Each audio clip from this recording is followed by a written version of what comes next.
My husband's closest friend is getting married, and I'm absolutely refusing to attend. Am I in the wrong for this?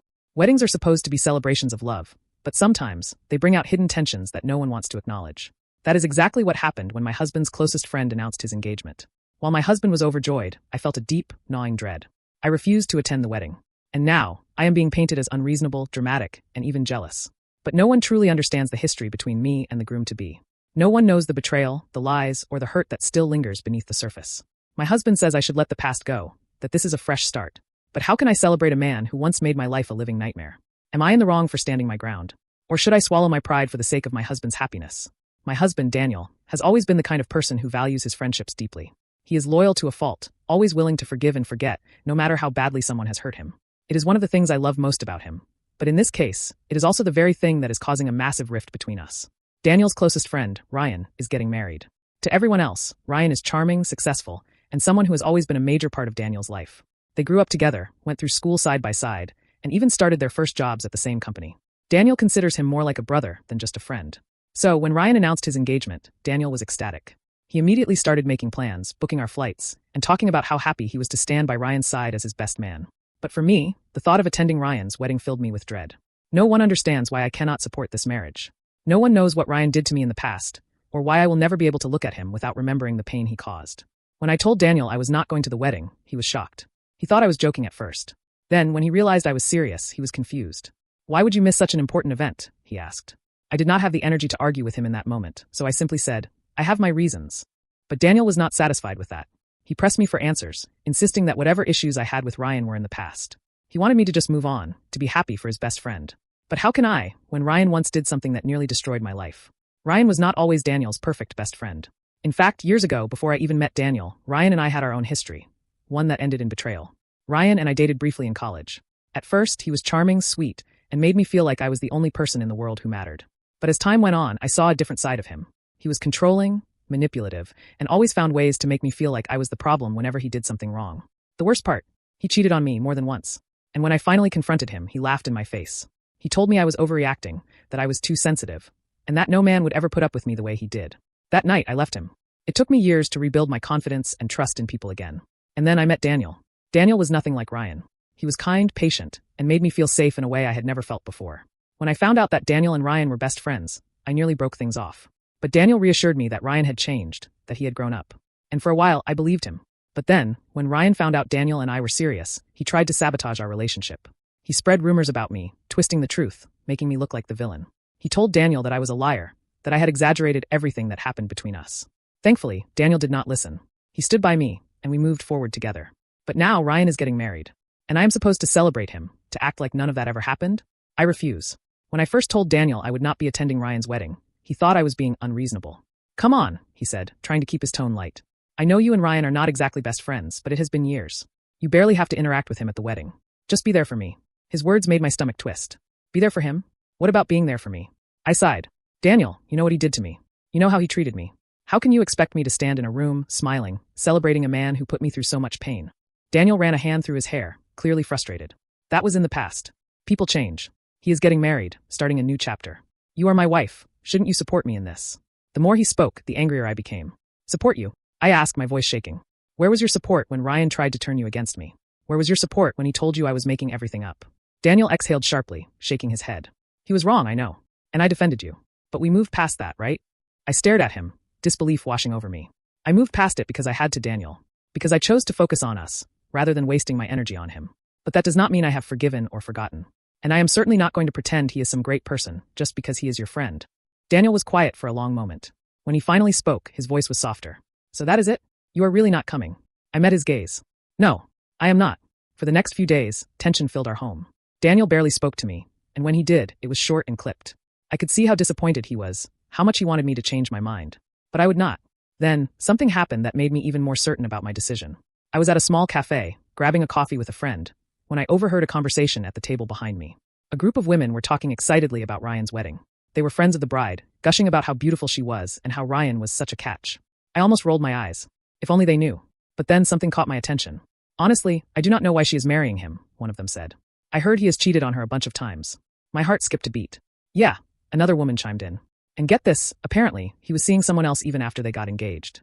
The only reason she does not know is because his best man covered for him. I froze. His best man. Daniel. I gripped my coffee cup tightly, trying to steady my breathing. Could it be true? Had Daniel known about Ryan's infidelity and said nothing? I had to find out. When I got home that evening, Daniel was sitting on the couch, scrolling through his phone. I stood in front of him, my arms crossed. Did you know? I asked. He glanced up, frowning. Know what? That Ryan cheated on his fiancée. That he has been unfaithful this entire time. Daniel's face paled. His reaction told me everything I needed to know. You did know, I whispered. He sighed, rubbing his forehead. It is not my place to get involved in their relationship. I am his best man. He told me things in confidence. I felt sick. So you just kept his secret? Just like you kept defending him to me? How can you stand by someone like that? Daniel looked at me, guilt flashing across his face. It is complicated. No, Daniel, I said, shaking my head. It is actually very simple. You are choosing to support a man who lies, cheats, and manipulates people. And you are expecting me to do the same. Daniel did not respond. I took a deep breath. I am done arguing about this. But let me be very clear, I will not be going to that wedding. And now, I am starting to question why you are still standing by him, knowing all of this. For the first time, Daniel looked truly uncertain. Ryan's furious phone call was only the beginning. That night, after he hung up on Daniel, the floodgates opened. He sent a series of angry texts, cursing Daniel for betraying him and accusing me of poisoning his best friend against him. You let her ruin years of friendship? You are weak, Daniel. I was always the one looking out for you, and this is how you repay me. Daniel sat on the couch, staring at the messages in disbelief. I could tell he was struggling, torn between the loyalty he had once had for Ryan and the undeniable truth of the situation. He is trying to manipulate you, I said softly. He does not care about your friendship. He only cares that he got caught. Daniel ran a hand through his hair, exhaling deeply. I know, but it is hard to let go of someone I have known for so long. I placed a hand on his. I get it, but Ryan was never really your friend. A real friend does not put you in a position where you have to cover for their lies. He used you, Daniel. He nodded slowly. Yeah, I think I always knew that. But while Daniel was coming to terms with the loss of his so-called best friend, Ryan was spiraling. The next morning, I got another unexpected message, this time from Rachel herself. Can we talk? I was surprised but agreed to meet her at a cafe nearby. When I arrived, Rachel looked different, tired, hollowed out. She had probably spent the whole night crying, but there was a quiet determination in her eyes that told me she was not going to let Ryan break her. I just wanted to say thank you, she said the moment I sat down. For what? I asked. For telling me the truth, she said. For standing up when no one else would. I was taken aback. That was mostly Daniel, I admitted. I just pushed him to see what was really happening. Rachel shook her head. You pushed him to do the right thing. I know how close he and Ryan were. I know how much pressure there was to keep things quiet. But you did not let that stop you. I hesitated, then asked the question that had been weighing on my mind. If you do not mind me asking, would you have gone through with the wedding if you had never found out? She let out a small, bitter laugh. Probably. That is the scariest part. I would have married a man who never really respected me. And I would not have even known. I felt a pang of sadness for her. She had been living in a lie, and if no one had spoken up, she would have continued to do so, believing Ryan was someone he was not. How did he react when you confronted him? I asked. Rachel's expression darkened. At first, he denied everything. Then, when I told him I had proof, he got angry. He tried to blame me, said I was too controlling, too demanding. He even accused me of making things up to get out of the wedding. I sighed. Classic Ryan. Always twisting things around so he is never at fault. Rachel nodded. But when I told him it was over, that was when he showed his true colors. He did not even try to win me back. He just started insulting me, like I was nothing to him. Like I had never mattered. I reached across the table and squeezed her hand. I am sorry. She gave me a small, sad smile. Do not be. You saved me from a lifetime of pain. As we finished our conversation, I realized something. Rachel and I had been caught in different storms, but they had both been caused by the same person. Ryan had hurt us in different ways, but in the end, we had both escaped his web of lies. However, Ryan was not finished causing trouble. That night, Daniel received yet another call, this time from Ryan's parents. They were furious. Not at Ryan, but at us. How could you ruin his wedding? His mother shrieked over the phone. Do you have any idea what you have done to our family? Daniel tried to remain calm. Ryan did this to himself. I just told the truth. You betrayed him, his father shouted. You were supposed to be his best friend, and you threw it all away for what? For a woman? I could hear every word through the speakerphone. My blood boiled at how easily they dismissed their son's actions while putting the blame entirely on us. Daniel gritted his teeth. I did what I thought was right. I will not apologize for that. Then do not ever expect to be a part of this family again, his father spat before hanging up. Daniel sat there, staring at his phone in disbelief. I knew he had hoped that maybe, just maybe, Ryan's parents would see reason. But instead, they had chosen to enable their son's behavior once again. I put my arms around him. I know this is hard, but you did the right thing. He nodded slowly. Yeah, I just did not think it would cost me everything. I pulled back to look at him. You did not lose everything. You still have me, and you have your integrity.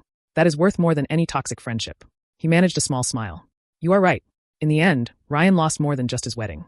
His reputation took a major hit, and when people started to find out the real reason why Rachel had called off the engagement, his excuses no longer worked. He tried to shift the blame onto everyone else, me, Daniel, even Rachel, but no one was buying it anymore. For the first time in his life, Ryan was facing real consequences for his actions. And as for Daniel and me, we had lost some people along the way. But in their place, we had gained something far more valuable: the knowledge that we had done the right thing, no matter the cost. In the weeks that followed, the fallout from Ryan's exposed infidelity continued to spread. Rachel's family was devastated, especially her parents, who had spent a fortune on wedding preparations. The cancellation meant financial losses, emotional turmoil, and public embarrassment. Rachel's mother was especially distraught, as she had always believed Ryan was the perfect man for her daughter. Rachel, however, was firm in her decision. She did not allow guilt or pressure to sway her. She moved out of the apartment she had shared with Ryan and stayed with a close friend while sorting out her next steps.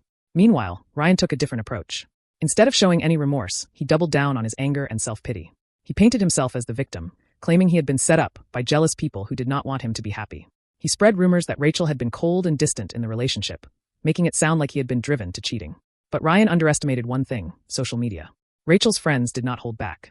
They publicly called out his lies, and before long, people started sharing receipts, old messages, screenshots, and even a few videos that proved Ryan had been sneaking around long before the incident in the car. His reputation crumbled even further. His workplace heard about the scandal, and while they did not fire him, his colleagues lost respect for him. As for Daniel and me, we found ourselves distanced from certain people as well. Ryan's parents refused to speak to Daniel, and many mutual friends, especially the ones who had always sided with Ryan, saw us as traitors. They sent passive-aggressive messages, making it clear that they believed we had ruined things for no good reason. "You should have stayed out of it," one message read. "Friends do not betray each other," another one said. At first, the backlash was overwhelming. Daniel struggled, feeling like he had lost too much. He was quieter than usual, and I could see the weight of it all pressing on him. One evening, as we sat on the couch in silence, I finally spoke up. "Do you regret it?" I asked softly. Daniel looked at me, his eyes conflicted. "I do not regret telling the truth," he admitted. "But I did not think it would feel this lonely afterward." I took his hand. "It will not be like this forever. Real friends, real family, will see that you did the right thing. And the ones who do not, maybe they were never really in your corner to begin with." He nodded, squeezing my hand. "You are right. I just have to give it time." And time did, indeed, start to change things. Rachel reached out to Daniel, thanking him for standing up when no one else would. She admitted that in the past, she had thought of him as just Ryan's quiet, agreeable best friend, someone who would always stand by him no matter what. But now, she saw that Daniel was much stronger than she had given him credit for. "Not everyone has the courage to do what you did," she told him. "You helped me escape a huge mistake. I owe you for that." Rachel slowly started to rebuild her life. She returned to work, reconnected with old friends, and eventually even started dating again. But she was much more cautious this time, refusing to let anyone manipulate her the way Ryan had. As for Ryan, his life continued to unravel. With his reputation destroyed, relationships burned, and no one willing to take his side anymore, he found himself completely alone. His arrogance and selfishness had finally caught up with him, and he had no one left to blame but himself. One day, Daniel received a text from an unknown number. It was Ryan. "I hope you are happy. You ruined everything." Daniel stared at the message for a long moment before turning off his phone. He did not bother replying. Instead, he looked at me and smiled.